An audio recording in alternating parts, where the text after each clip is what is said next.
Let's now quickly go back to our top story of the hour. Those are the protests spearheaded by the National Super Alliance, the anti-IEBC demos that are seeking for the removal of officials of the IEBC. Top on their list, IEBC CEO Ezra Chiloba.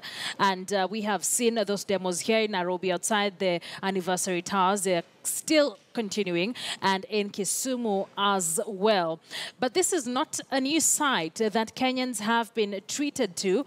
We saw the same happen when officials from the IEBC, led by Isaac Hassan, were also hounded out of office by the then Coalition for Reforms and Democracy. And in studio now, I'm joined by Thomas Letangule, who is a former commissioner with the IEBC. This is definitely something that we have seen. It's not news.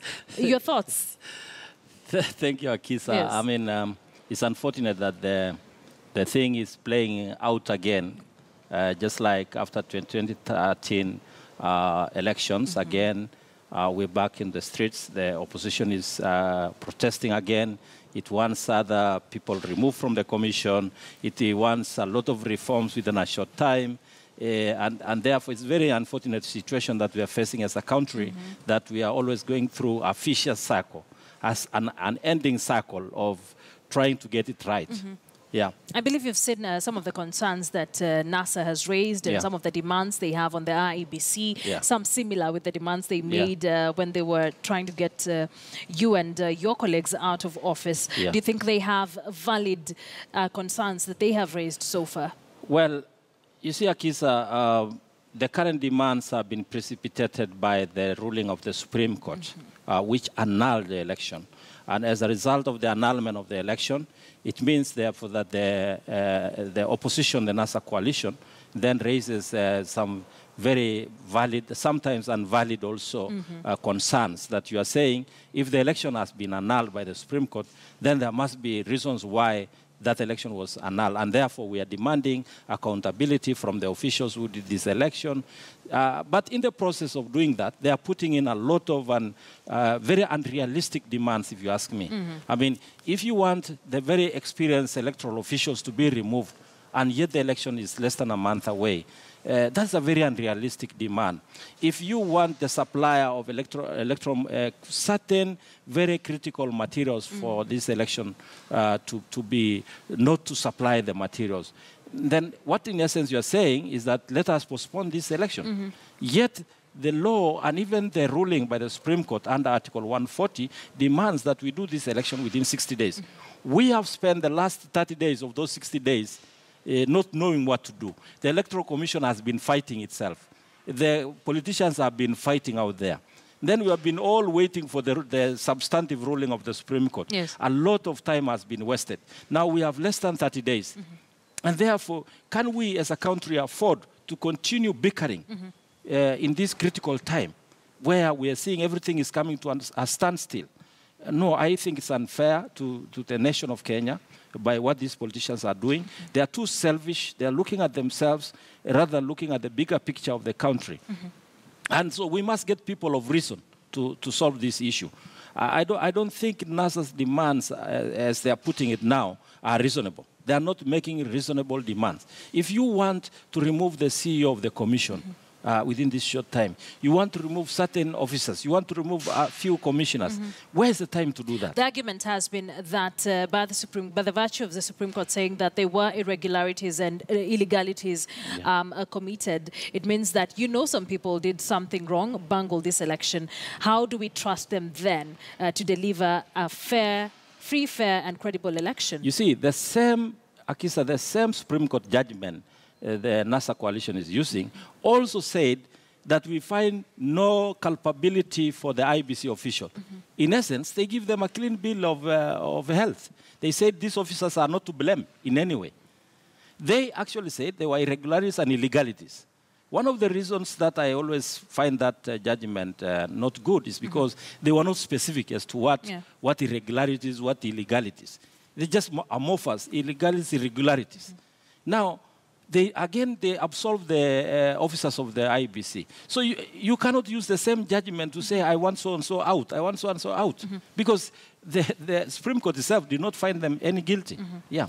You've been through what the commissioners and specifically even the IEBC CEO, Ezra Chiloba, is going through right now. Yes. Watching from your office, protests, asking for your removal in office. What do you think could be going through the minds of some of the commissioners now? And do you think this makes it difficult for them to work? Yeah, certainly it makes them feel that they are not being appreciated. If you are the CEO right now, Mr. Chilo, you feel you put a lot of effort. And by the way, these officers have put a lot of, this selection did not just happen on the 8th. It has been a process for the last 4 years. That's what I was doing myself.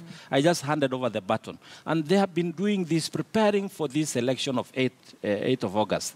And therefore, their morale is down. I mean, you're not being appreciated. Many hours you have not slept. The effort you put in to prepare for election, and all of a sudden, people are saying you have to go.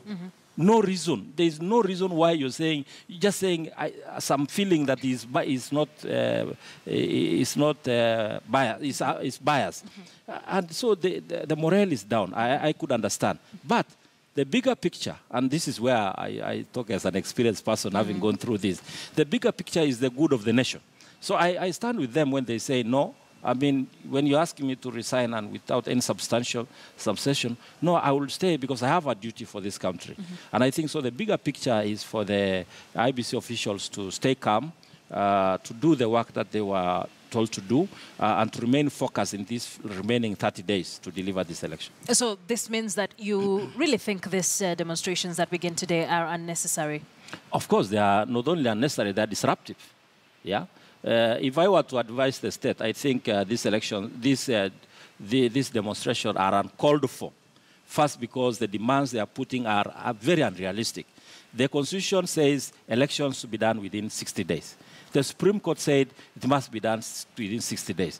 So if you cause demonstrations which have the impact of disrupting even preparation, what is going on?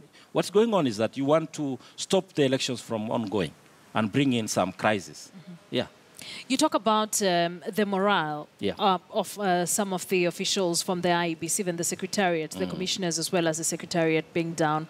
And this also goes in hand with the amount of confidence that the public has on the IEBC currently. The image is battered from that particular Supreme Court ruling. What really should we expect in the next, say, 29 days to the election? I know, of course, the image is battered because a perception has been created, and that's true, and we can't run away from that. But there's no time for reforms now. As a country, if elections under the law and under the ruling of the Supreme Court is to be done within the timelines, surely we can't talk about reforms in this very short period. So what is the time for reforms? Probably after we are done with these elections, we will then need to look at post-election evaluation, identify where the gaps were, identify what to do, and move forward from there. But if you ask me to advise my colleagues at IEBC, I will say one thing. They need to communicate. They need to properly communicate to the country. I think that their communication is lacking now. For example, in the last election we've just done, I think there was a problem. Everybody agrees that there was a problem with transmitters and servers, right? Yes. But then there was no problem with the actual hard forms, the Form 34s, the Form 34Bs. It seems that nobody seems to have had any issue with those forms. Even now, nobody has NASA did have issues with the Form 34Bs. Very few. About 11,000 of them. Okay, very few of them. But then the Commission needs to come out strongly and communicate to the country and say, we have a problem. That's what we did in 2013. We said, this machine, in fact, we had more problems than them because our system collapsed. Theirs did not collapse. And therefore, they are not communicating properly. Because when they come to the Supreme Court and say, what you are seeing is statistics, they are disowning their own figures. So I want to advise them to come out strongly, particularly at the Commission level, and communicate to the country that this is what we are doing, this is what we are doing in preparation, these are our timelines. So they need to come out and say, these are our timelines, materials are arriving, we have set in, certain critical aspects of the election. They need to communicate. Finally, before I let you go, we need to wrap it up. Do you believe we'll have credible elections in the next 29 days? I think so. I've said this on 2 grounds. One, we are done with 5 elections. You know, we normally do 6 elections in one. At least we are done with 5. So we have only 1 election. This is a small election to IEBC that I left. 1 election, they're capable of pulling it very fast. In fact, I want to posit that we shall be done almost by midnight of the same day, if transmission and everything works well. So I think, and remember, the infrastructure is still intact. Okay. So I believe they will pull it. You believe and they'll pull it off? And I pray for them as well. All right, thank you very much for coming in here. Right. KTN News Desk, Thomas Letangule is a former commissioner with the IEBC. Once again, asante sana for making it here. Let's now take a look